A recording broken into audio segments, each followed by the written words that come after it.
Welcome to the Secure Start podcast. One right person really brings about a change. I said, how would you understand a child's trauma or the need if there are hundreds of them are together? If there are smaller numbers, then you can do individual care for each and every child. So this is the kind of stability we are able to bring in. Children know that the others may come and go, but my mentors would remain. And we have been able to facilitate care levers networks as a global care practice. Aftercare support does not stop even when they become they leave aftercare. They become Udayan Care alumni.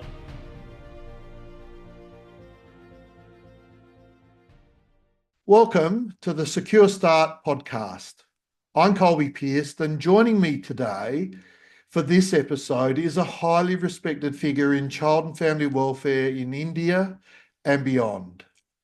Before I introduce my guests, I'd just like to acknowledge the traditional custodians of the land that I'm meeting on, the Ghana people of the Adelaide Plains, and acknowledge the continuing connection the living Ghana people feel to land, waters, culture, and community. I'd also like to pay my respects to their elders, past, present, and emerging. My guest today is Dr. Kiran Modi. Kiran has a PhD in American literature from the Indian Institute of Technology, Delhi. In 1994, Kiran founded Udayan Care, a non-profit organisation. Since then, Udayan Care has delivered programs at national and international level with a focus on family strengthening and care reform. Under Kiran's leadership, Udayan Care now operates in 36 cities across 15 states in India and has international chapters in the United States of America and Germany. Kiran developed the Life Living in Family Environment model for group homes, initiated aftercare programs, and launched the Udayan Shalini Fellowship, which has supported over 16,000 girls in higher education. Kiran also established 24 IT and vocational training centres, training over 30,000 youth. Kiran has pioneered several initiatives, including BICON, the Biennial International Conference on Alternative Care for Children in Asia. BICON's Asia's largest platform for care reform, and an international journal, Institutionalized Children's Explorations and Beyond. Kiran led India's first care leaver study, resulting in new programs and the formation of the country's first care leavers network, as well as a global network of care leavers. Kiran is a recipient of many prestigious awards, including the National Award for Child Welfare, India's highest commendation for a non-profit child welfare organisation, and has contributed to several research papers in national and international journals. Welcome, Kiran. It's such an opportunity. Thank you, Piers, for giving me this opportunity. I don't know whether I should call you Colby or Colby will do. Colby's good. Colby's fine. And we just also should acknowledge Lena, who is also joining us on this podcast, and she will be helping you with some slides that you wish to show during the podcast. And Lena is your Director of Advocacy, Research and Training there at Udayan Care. Thank you. Thank you. Yeah, so I feel very privileged to have you on, Kiran, and it's also nice to have someone on who's in a relatively similar time zone for me. So it's mid-afternoon for me and mid-morning, I think, for you, mid to late morning. Yes. Yes. And I just tell you that somewhat embarrassingly, when we were first communicating and you were putting IMT, I was reading that as International Median Time. I thought it meant Greenwich Meridian Time, not Indian. So that was my bad. We say that was my bad here. So anyway, glad that we got it sorted out after a while. So Kiran, can I first ask you to perhaps just tell us about Udayan Care? And in particular, perhaps mention what the word Udayan means and how does the definition of Udayan relate to the work? It's a lovely question, very near to my heart. Udayan is a Sanskrit word. It means eternal sunrise or a new beginning. At Udayan Care, this is the essence that guides everything that we do. We strive to bring light into the lives of children, youth, and women who have experienced deep vulnerabilities. We were founded in 1994 and we have three major verticals. And I would just like to tell you family strengthening actually it anchors all our programs. In all these verticals, we are looking at how do you strengthen the families so that children do not remain vulnerable, they don't get separated from the families. So first silo, as you can see, child protection and alternative care, under which we have many programs. What you mentioned also, the group home model, which is called Ghar. Ghar means, children's homes. Then there Mhm. is aftercare. There are several programs for care leavers. In the second vertical, which is education, skilling, and employability, you've already introduced this to the audience, but I would just like to reiterate Shalini Fellowship Program and the Information Technology and Vocational Training Program. They are looking at vulnerable girls from the communities, youth, and empowering them as per their capability, higher education, vocational training, and finally getting into employment. The third silo, which is very, very near to my heart, because I'm also realizing again and again, just service delivery will not make systemic change. How do you bring about that systemic change? That's why we started this vertical, and I'm so glad that Lena is here with me. She's heading this department. Art means advocacy, research, and training. So we've been doing a lot of consultations and seminars. You've already mentioned biennial conferences, and I'm so happy to say that in October of this year, 2025, we will be having an international conference. This will be the sixth one in Malaysia. We take out an academic journal you've already mentioned, and I always like to say that it's a niche journal, because it's not about social work, it's not about child rights, it's actually about children who are without parental care. How do you strengthen the communities so that every child gets a family like environment to grow up in? Then we've been conducting a lot of research studies. Almost 100 research papers have been published in different journals, including our own, and trainings, which is again very, very important because we are working with several governments in India where we are training the child protection functionaries into delivering their work even better and learning from them as well. So it's not only we are training, we are also learning. And I would just like to say that, children without parental care, when they get all these opportunities, the underserved children and youth, they can really go places.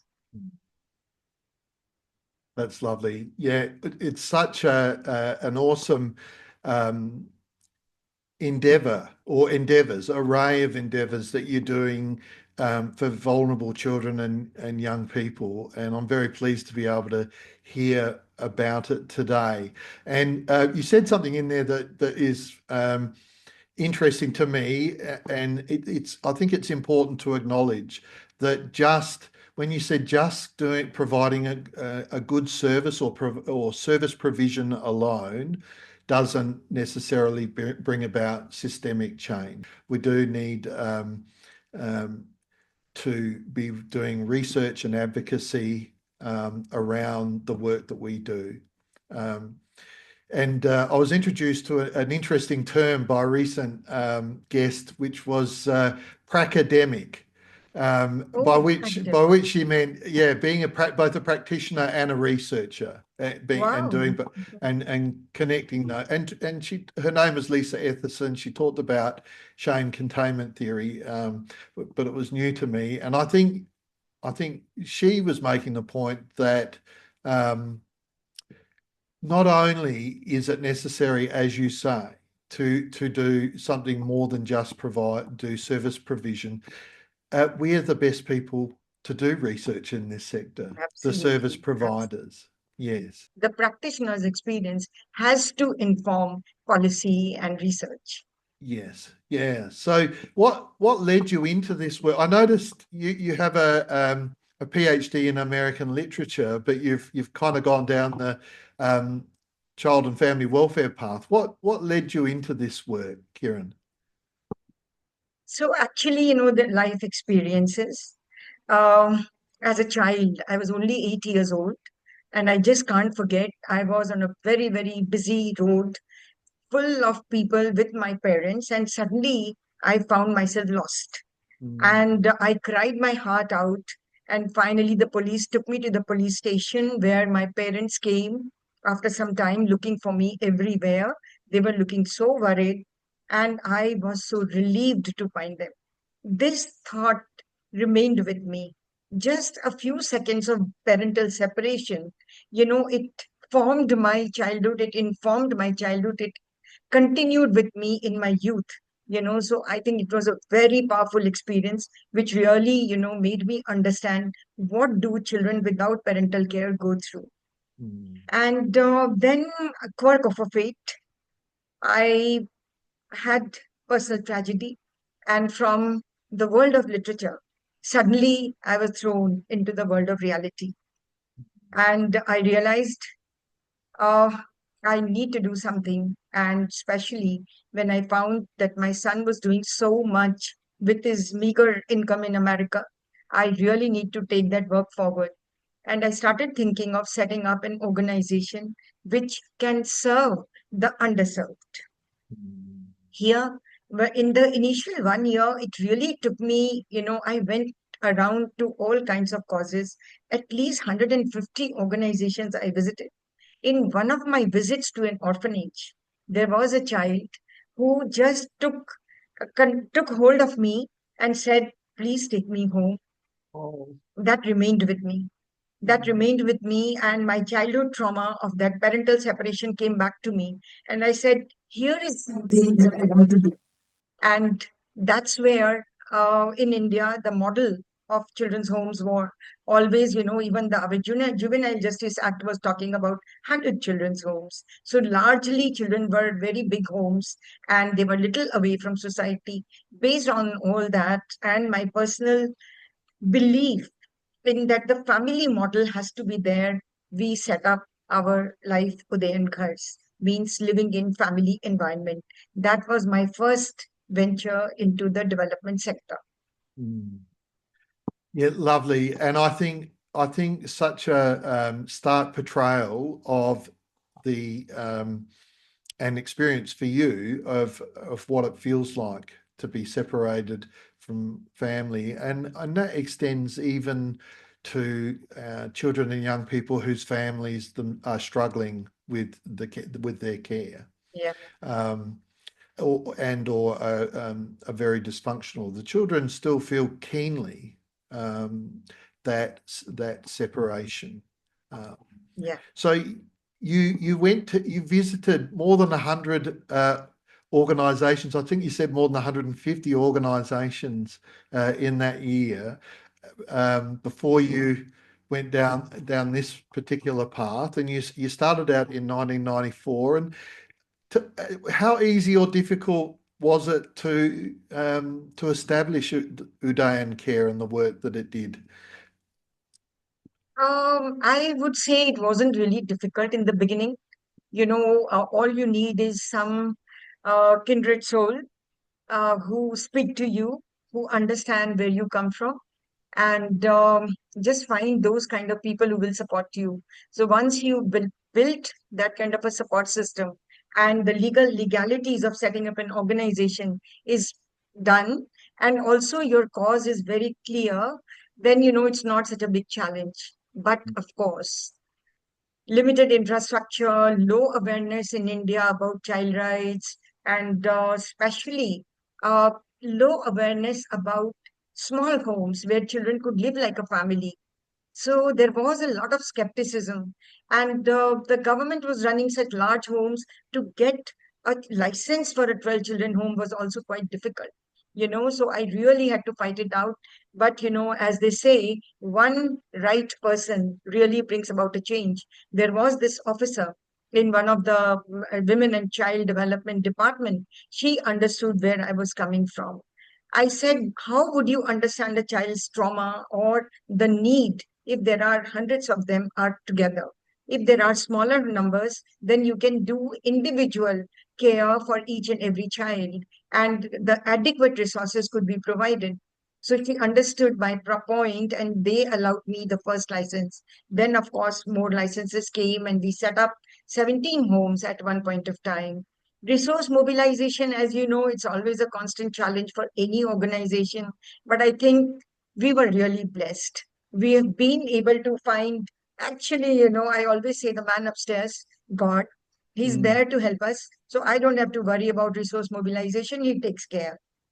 The biggest challenge was, how do you find the workforce who is qualified, who is trauma informed, and who are interested in learning and sticking on with you? Children, they have suffered unstable families, broken relationships, and then they come here in a children's home. They want, that kind of a stability. But the reality of the world, at least in India, is that it's very difficult to retain people, because it's becoming like any profession. Earlier it used to be different. It wasn't really, social work was really looked at only as a profession. Mostly people with large hearts, they were coming here. So, but the things have started changing. So it becomes very difficult to get qualified and informed workforce. mm. Also, to develop partnerships, both at the local and international level, with policymakers to your next door neighbor. How do you develop these kind of partnerships with different NGOs, with different funding agencies? So these collaborations were again difficult, but it wasn't very difficult. We were able Mm. to do. I think the key is you have to persist. There has to be a transparency in your work, and of course, an unwavering belief in your mission, which can take you forward. Yeah, yeah, lovely. Something that you said in there that resonated with me quite a lot was I strongly believe that when we just focus on doing a good job, that the other things that are necessary, the people, the financial arrangements, they tend to fall into place. And at least that's what I found, and it sounds like that's what you found as well. Absolutely, Yeah. absolutely. And also another challenge which I would like to put it across. It's the ecosystem which is changing, the legalities, the legal provisions, whether it is for foreign donation, whether it is for, different kinds of paperwork. It's becoming, so much of paperwork in India also, which I realized when I visited some organizations abroad, that the social workers end up doing a lot of paperwork. And we never used to have so much, but now it is increasingly, becoming more and more. So it becomes like a tick box for many things. So which is a little bit painful, but we are trying to deal with it. Yeah. Yeah. I don't think you're on your own there. I think that there, as you say, you saw that in many of the organisations that you visited, and even here in Australia, in the jurisdictions I'm familiar with, I think the paperwork has long been a bone of contention amongst workers who really Yeah. just want to help children and families. Yes. Yeah, yeah. Kieran, one of the things that really intrigued me about your organization and your bio when I read it was the care leaver study that you did. Care leavers are very near and dear to my heart. I I have primarily worked long term as a psychotherapist in the child protection space and out of home care space, and I've kept in touch with, or at least they've kept in touch with me. A great many of the care leavers that I knew when they were younger people and in care, and um, I've always been really um, concerned, I guess, about the lack of support for a great many of our care leavers and the struggles that they have post care. So I'm really interested to hear a bit more about your care leaver study and how that was then translated into better support for care leavers. Yes. Since, as we've been talking about, both of us agree that, practice should inform your research and, your advocacy. So after running these homes for so many years, and where children were growing up 18 and then they were given aftercare, so they were supported fully. And we realized that many organizations are not able to do that kind of work, even though the government mandate was there to Mm, support youth, as they are growing up at 18. You can't expect them to be on their own at the age of 18. But it wasn't happening in a very big manner. So we decided to conduct a study, and we were lucky enough to get partnerships from UNICEF and Tata Trust. So this study was conducted in 5 states of India, where we took up 500 youth. And first of all, it was so difficult to trace children who have gone out of these institutions if they are not being supported. So it was very, very difficult to find them. mm. But when we developed our questionnaire, which was again, a very big process of, to and fro, getting participation from the care leavers also. Finally, we finalized our tools, and then we started doing studies. And some of the gaps which came out, I would like to just tell you. Yep. And the youth that they were telling us, we realized where are the gaps? Gaps are in identity and legal awareness. So they don't understand who am I as a care leaver? Am I a care leaver or am I a human being, who should be supported? What is my legal awareness level? Most of the care leavers did not even know that they are entitled to aftercare support. Housing. Most of them did not know after 18 where to go, because in India we don't have any special system other than some aftercare hostels set up by government or NGOs like us. So there was a big problem about housing. If they would like to take an apartment, it wasn't easy for them to get the paperwork done. Independent living skills, what we realized, children who were growing up here in institutions or in foster care, everything was done for them. So they were not learning the independent living skills. So we felt that this is a big gap. Then another gap that came out was social support and interpersonal skills. When Mm, you are in a children's home, largely you are meeting children of your own kind. When you go to school, it's only for a short while. Then again, you come back to the routine of the home. You don't get an opportunity to go out and meet society at large. So they become, their interpersonal skills, they are not able to develop. We also realize children who suffered so much trauma and abuse when they were separated from the family. Sometimes family itself was the perpetrator. And so many times after, leaving the family, they land upon streets. There again, more, trauma is perpetrated on them. How do they have emotional well-being? Are the care homes able to address their emotional well-being, give them support, trauma-informed care, so that they are able to. I mean, nobody can really overcome trauma. This is what I believe. At best, a scab is formed. And at the littlest of the provocation, the scab is gone and the blood starts oozing.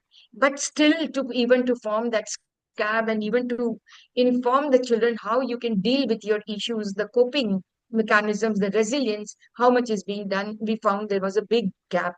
mm, Physical health wasn't so bad, 78% children, but they did not have any insurance. So without insurance, it's so difficult to go for any kind of a proper care.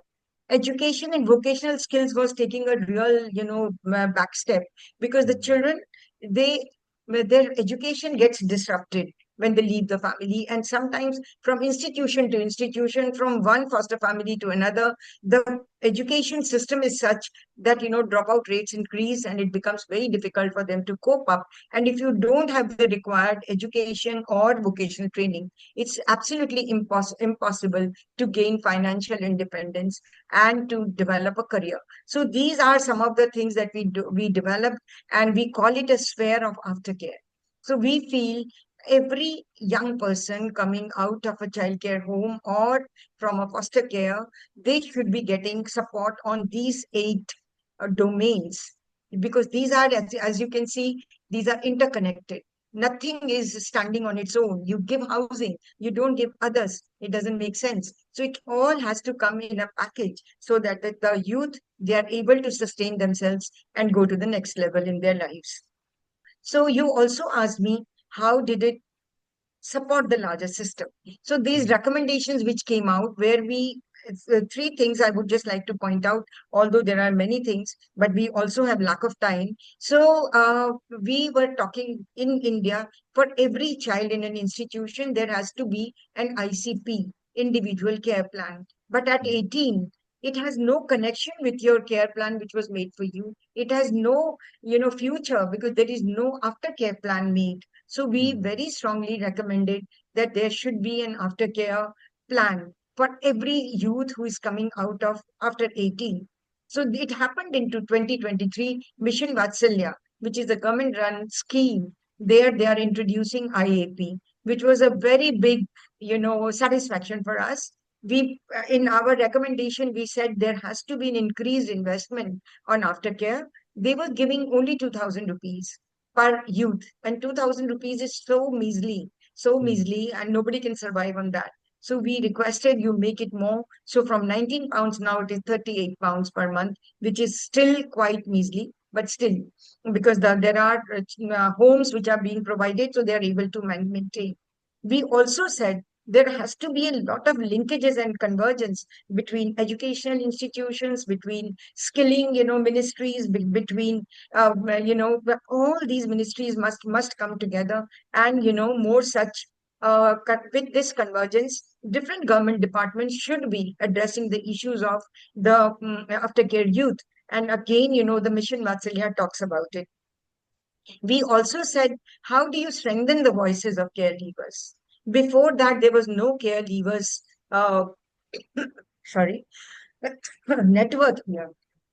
So I mean, I feel very happy that we were the instrument by which many caregivers came together, and they set up platforms for peer networking and mentoring and supporting each other.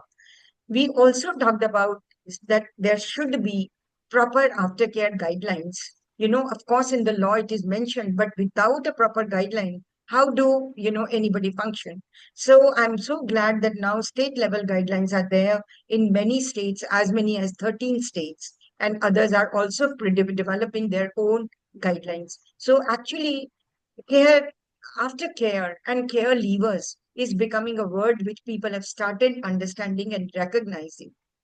We also did at our level many models we developed to support caregivers. So this evidence that we created helped us in incubating programs, because again, as I've been saying, practice informs research, and research should inform practice, because if you don't bring back those learnings, there is no point. So we started our aftercare outreach program in 2020, and here in states of India, we are taking care levers and supporting them for their next level on those 8 domains that I showed you in the sphere of aftercare.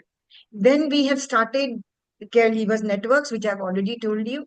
And now the caregivers are themselves, putting it forward in many states. Caregivers themselves have set up such, networks. Many states, NGOs are also coming forward. Even UNICEF has been a very big driver to bring caregivers networks. And we started a fellowship, which is a very, very beautiful fellowship. It is called LIFT, Learning in Fellowship Together. Here, the youth, they have to submit a proposal by which they are going to support other care experienced youth. So every project is different. Somebody is taking up developing life skill programs, somebody is developing a research program, somebody is developing podcasts of care leavers so that their voices can be heard. So beautiful, projects they come up with.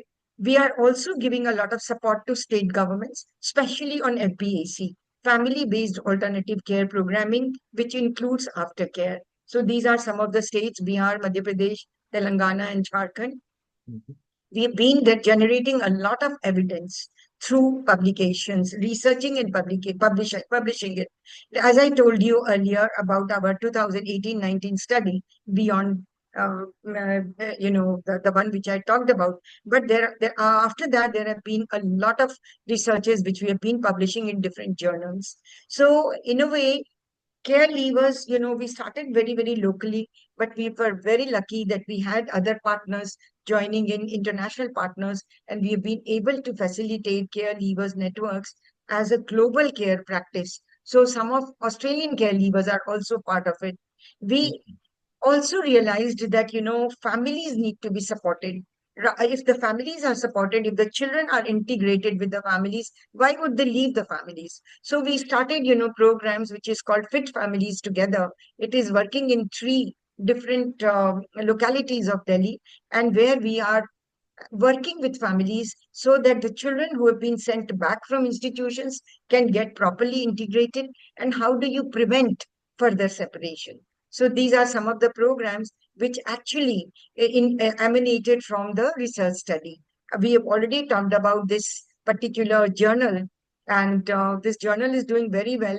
And we also do a global monthly news wrap up. So if you see, 25 plus research studies have been conducted, 93 plus research papers and articles have been published, and global monthly news wrap up. I'm really proud that Sage Publishers, they are our partners, they are world famous publishers, they are our partners for this journal. In advocacy, I've already talked about, you also mentioned BICONs, and first Care Levers Convention was done. It was an international Care Levers Convention. After that, it was followed by the second one. So actually, our practices can improve if there is advocacy, evidence generation, and research all feeding into one. So this slide, actually represents that. Kiran, I'm just sitting here gobsmacked, we say, or in awe. That it is remarkable, truly remarkable what Thank you. you've achieved.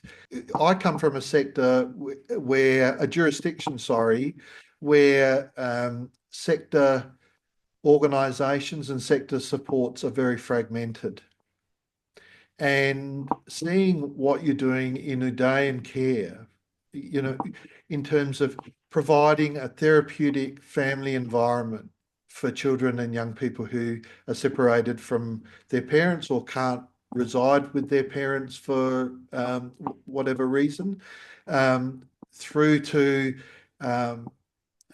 support post-care, integrated with education.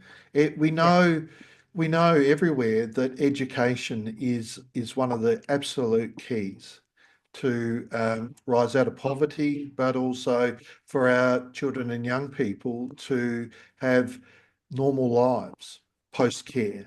So it's remarkable what Udayan Care and you have achieved. And another thing that you said very early on that I want to just mention, because I agree with it very much, where you said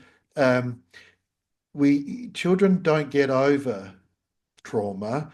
At best, there's it scabs over, and depending and I think if I heard you right, you were saying, um, depending on what happens after, and particularly after care, that the scab can be picked away or otherwise. And yeah, I use the term enduring sensitivities. I think we all impacted in some way, or at least shaped by our childhood experiences. And I hear a lot about trauma recovery, trauma repaired, as if we can achieve an outcome where it is as if the trauma did not occur. And the reality is that that's absolutely. a fool's, Absolutely. yeah, it's a fool's quest. We'll never get there. And I think Never. saying it is really important because it takes the pressure off everyone. Yeah, Yeah, we don't we know what'll help. What will help will be connection to. That was the other thing I didn't mention that I loved about your presentation: restoring connection and strengthening connection to family. The most healing relationships, in my view, are those family relationships. And absolutely. yeah, and so yeah, just I'm just blown away. It's just remarkable to see what you are doing there from an integrated service provision point of view. Thank you. Thank you. I So would just like to, add here, yes. in the last 3 years, eight of my youth who came out of our children's homes, they all studied in UK, and on complete scholarships, they did their masters. I mean, so it's not that trauma was erased. Mm, Trauma remains. I always like to say trauma lodges in your heart. mm, It's not easy to, and every given situation, it does come out on the fore. But mm, the issue is what kind of a resilience skills, what kind of a coping mechanisms you've been trained so that you can at least at that time you are able to overcome that sorrow, that pain, that self-pity. yeah. So I Yeah. think that's very important. And I think resilience training takes a lot of our, focus. Mm. The other thing that I think is of particularly close to my heart, because I've also developed therapeutic models, but the life program, the living in a family environment model that you talked about. Um, I'm just wondering if you might tell us, share a little bit more about its kind of key elements. Yeah, And sure. I'm particularly interested in any challenges you had in rolling it out or delivering it and how they were overcome. So actually, as I told you in the beginning also, that large homes were the reality. So when we started, residential group homes, which are called sunshine homes, Udayan, as I told you, sunshine. So these are sunshine homes, so that they can dispel darkness from their lives.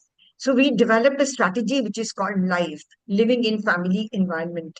First of all, I did not like that, system where every 8 hours new people are coming in, the next batch of people are coming in. There is no continuity there. So we developed a system by which the carer team, the carer team, it was like permanent Mm, voluntary mentor parents. Like I'm also a mother to, so many of them. So these are all volunteers who commit themselves for life. So that means as long as I am alive, as long as this home runs, my services are for the children. But since we have our own families, we are not able to stay with the children, but we are there for them. So we are meeting them twice or thrice a week. And whenever they need us, we are available on telephone. We actually become a window to the world for them. So these are voluntary mentor parents. Then, other than that, there are supervisors, in-house caregivers, psychologists, health specialists, social workers, and volunteers. And at the office level, there are managers who are managing the whole thing. So at this moment, there are 11 Udayangars. There used to be 17. We've reduced the numbers. I will talk about that later. Let me first finish this particular part. What is our model? So the model is to develop a beautiful synergy between volunteers who want to give and volunteers who are committing for life. It's not that I can come in today and tomorrow I can go. And the professional workforce. Then, community ownership. We thought it was so important that the children should be in a community and they should be available to the neighborhood. So there is a community park where they are playing with others and they are mingling with others. They are going to the neighborhood shop to buy something. So it becomes like a normal childhood. And community ownership was so important. Communities, they start owning them. For them, these become their children. They go to mm, middle class neighborhood schools, and there is a lot of social integration, and this gives them a very good, realistic worldview so that when they grow up, suddenly they don't have to face this monster called society, because they are carrying some very bad image from their childhood. So we want them to get adjusted. Then holistic upbringing. Here, through a participatory approach, they are provided quality education and all that those 8 domains which I showed you are for their all-round development. We are working on that. There is a safe and non-discriminatory environment. There is vocational training, education, life skills, exposure to the market, secure and stable attachments. I will be talking about this attachment theory of John Bowlby. He was my biggest influence, when I started these homes. The children who have disrupted attachments, and how do we make their insecurity and turn them into secure attachments? How do we train them into this? That's why we brought in the voluntary mentor parents bit and the social workers and everyone. All of us are very consciously working on developing stable attachments in them. As I said earlier, individual care plans are made where each child, we discuss with the child and the full team what should be the plans for going forward. And these are the therapeutic, and then the mental health, therapeutic interventions are tailored to each child's need. So certain things we are able to address in a group system, group workshop. Certain things they need individual attention, and we are constantly researching on what we are doing. We have developed our own tool, which is called QANCC. Mhm. Already 10 years data we've been able to collect, and three research papers have been published where children tell us what is going right for them and what is not going right for them. And just to maintain complete, transparency, none of our staff conduct these. We are getting, master students from social work. They come in every year and they conduct these tests so that, children are able to voice whatever they want to say.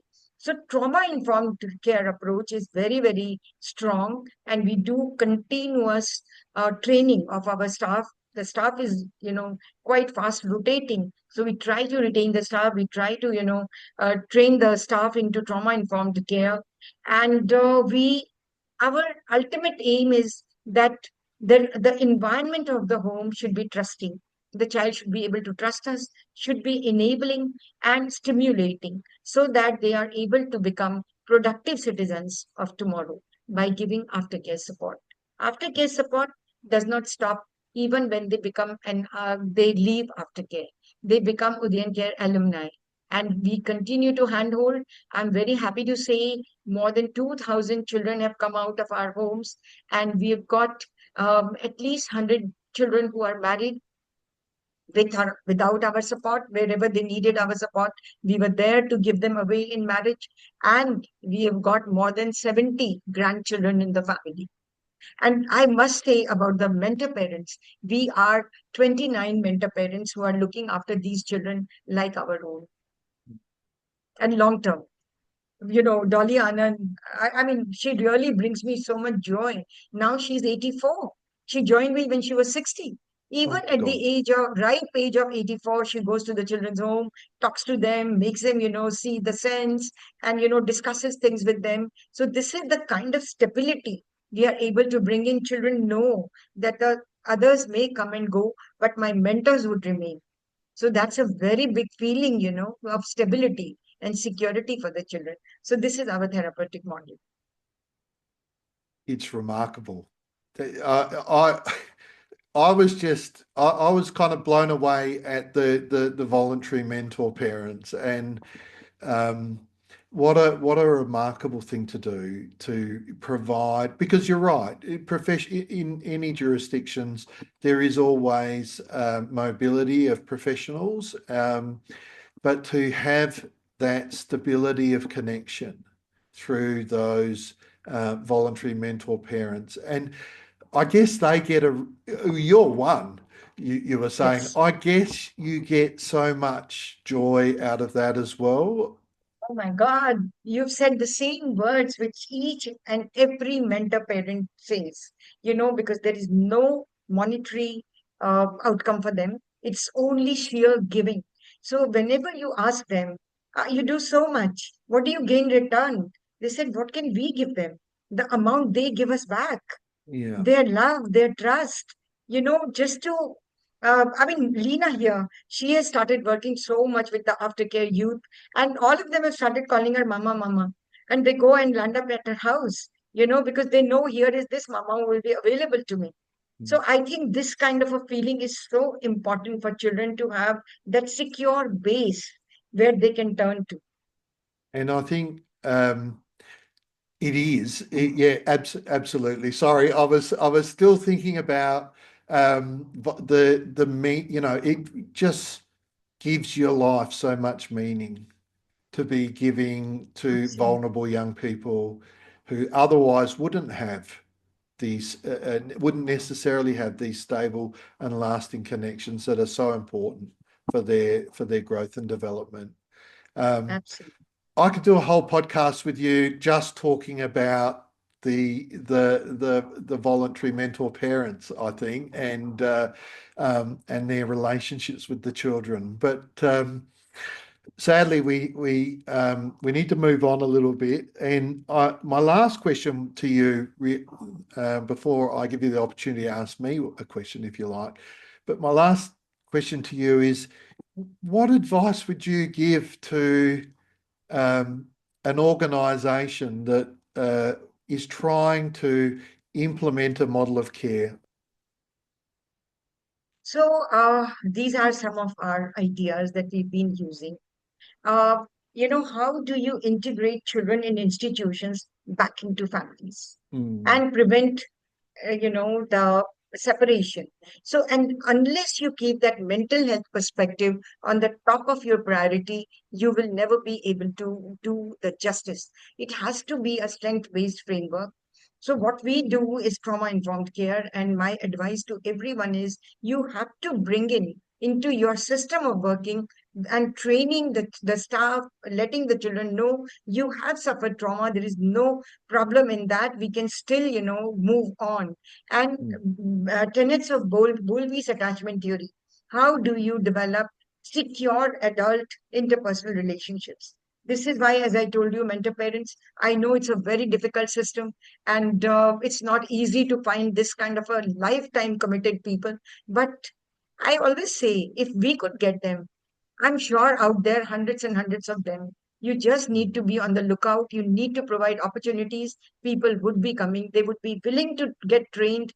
And they are experienced parents themselves. So parenting experiences plus attachment tenets, they will be able to apply to the children.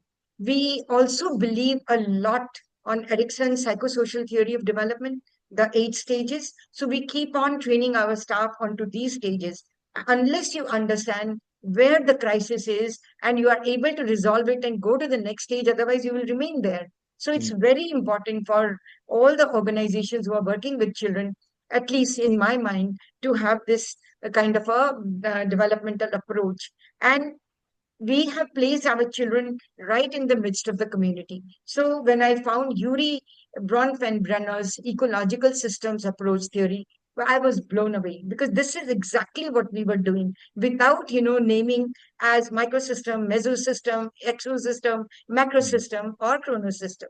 But we were doing everything, whether it is, at the community level, whether it is at the school level, whether it is at the state level, we were trying to bring children and people, community together. So I think these are very, very important. This community approach, when we go to the community, what we found, most of the community members, they feel so hopeless because they feel I'm not able to look after my child. So take away my child.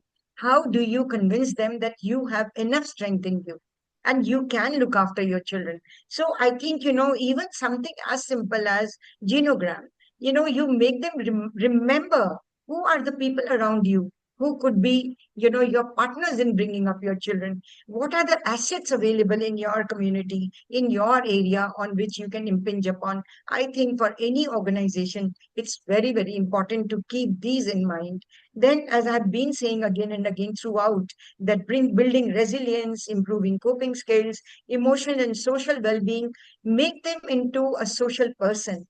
Don't let them be a loner in a children's home or even in a community when they are not able to come out. You have to make such systems by which the child is able to cope and become a social being. We have to address behavior modification. Children who have suffered trauma, they need, behavior modification. So we need to develop a proper, plan for each child. How do you ensure a productive future? And everything should be done in a case management approach and a higher purpose in life. So we haven't mentioned in our 8 domains the spiritual aspect, but I mm, think it's so important to have a higher purpose in life. And that the moment, anybody who has suffered, they start feeling a higher purpose in their lives, their hope and faith goes up. And Mm. that's what we are here for. And that's what all the organizations should be aiming for. This is my firm belief. Yeah, it reminds me a little bit of what I was saying about the house mentor parents as well. Um, when our life has meaning, yeah, we thrive, and that was very much the message of Viktor Frankl, the author of Logotherapy and survivor of Auschwitz and other concentration camps during the Second World War. So yeah, and very again another theoretical orientation very close to my heart. That's wonderful. It's wonderful to hear that you can instill in our children and young people, um, in the children and young people that you serve in your country. I mean, they're collectively ours. It is one I, human race, isn't it? I must make a caveat. It's not possible to have 100% result. And we must not get upset or start feeling guilty that I've not been able to serve this child, because you are trying your level best and you are making an individual specific plan. Still plans fail, so you have to take your successes and your failures in your stride. It's the trauma is so complex, and the kind of trauma they have faced we can't even imagine. We have not suffered, they have suffered. So they have their own reasons, so we have to keep that in mind and accordingly deal with them and deal with our own frustrations and sense of failure. It's very, very important that we take self care. Otherwise, we will never be able to do justice to the children. Yeah, I think it's really important that you mention that it is a tough area to work in, and that what you said links in with a couple of my previous podcasts too. One with Dr. Nicola O'Sullivan talking about supervision and the importance of reflective supervision and acknowledgement that acknowledges the impact of the work on us. Um, the other thing that came to mind was Graham Kerridge's podcast. That was, I think, at this by this day the most recent past podcast that I released, and he told the story of a young person who he worked with at the Cotswold community in the UK in the late 1970s, and who recontacted him or contacted him via LinkedIn only a few years ago, but some 40 years later, more than 40 Mhm. years later. And in telling that story, Graham did mention that the young person, that there were challenges, and it wasn't um, the best outcome that you would want to draw everyone's attention to in terms of his early um, progress in life. But then he found his way, and Graham tells what a wonderful story about his that young person's achievements in their adult life. And I think a lot of people say to me, they worry about whether what they're doing is enough for these young Yeah, people. And I'm always put in mind of the one good adult research, the one good adult literature, which says, and I'm paraphrasing here, but as long as a young person when they're growing up can identify one person who yeah, who is there for them, who understands them, who they can turn to very for important. support, then that will make, yeah, they're much more likely to have a normal life. And I Yeah, say normal absolutely. life because, again, I'm tying this in. Another recent guest, Adela Holmes, talked about our aspirations for our young people should be a normal life, just a normal Yeah, life. Yeah, just a normal life. Yeah, yeah, yeah. Lovely. yeah. Kieran, I always give everyone I'm not sure how about your time, but I always give everyone a chance now to ask me a question before we go. But did you have a question you'd like to ask me? Actually, can I ask you to? Yes, why not? So you've been doing such beautiful podcasts, two or three of them I've been able to hear, and I gained so much from them.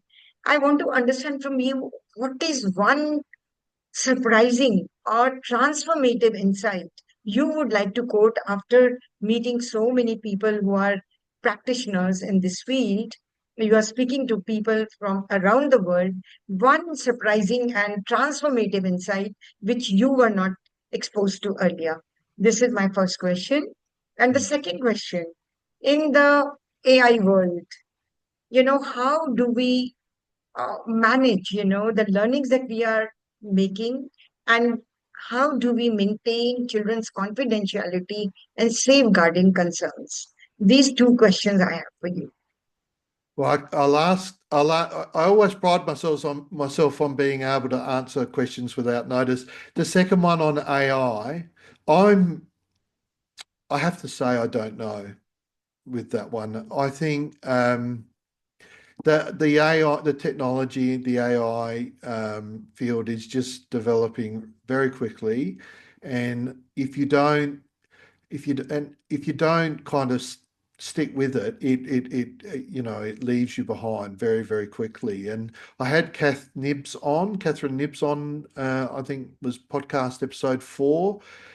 She's a international expert in online harm for children, and she reflects on just how difficult it is, seemingly, or at least how far behind adults are in having a full appreciation of the online world, and where children and young people are at online. So, um, if you haven't already, have a listen to her podcast, and perhaps follow up I've with seen her. your YouTube.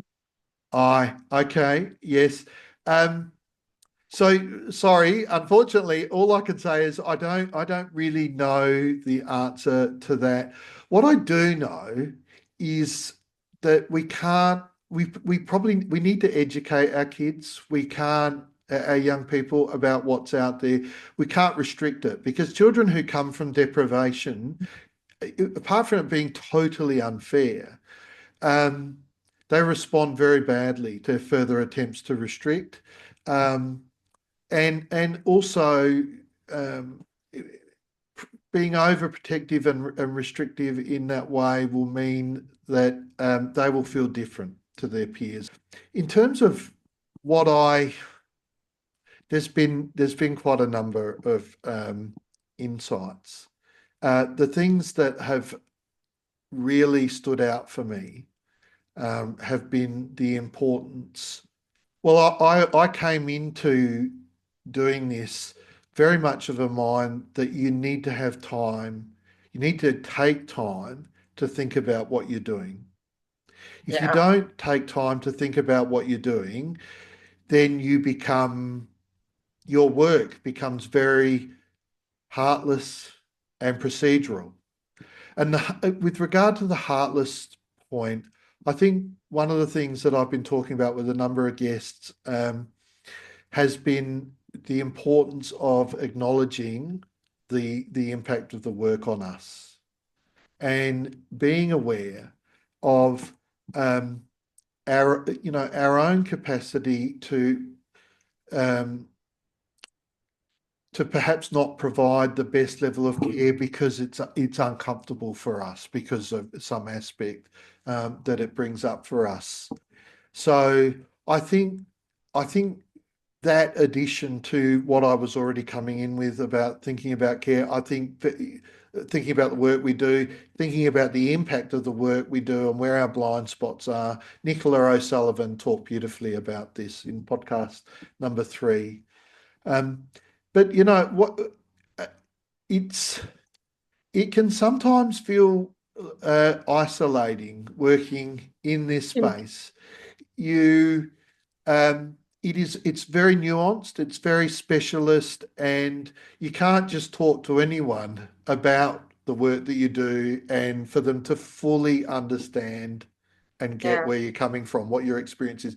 So the overwhelming experience that I take out of this is um, I'm surprised that so many people want to speak to me for a start, and it's just a great experience to talk to people who um, who are like-minded and have a similar experience of the work.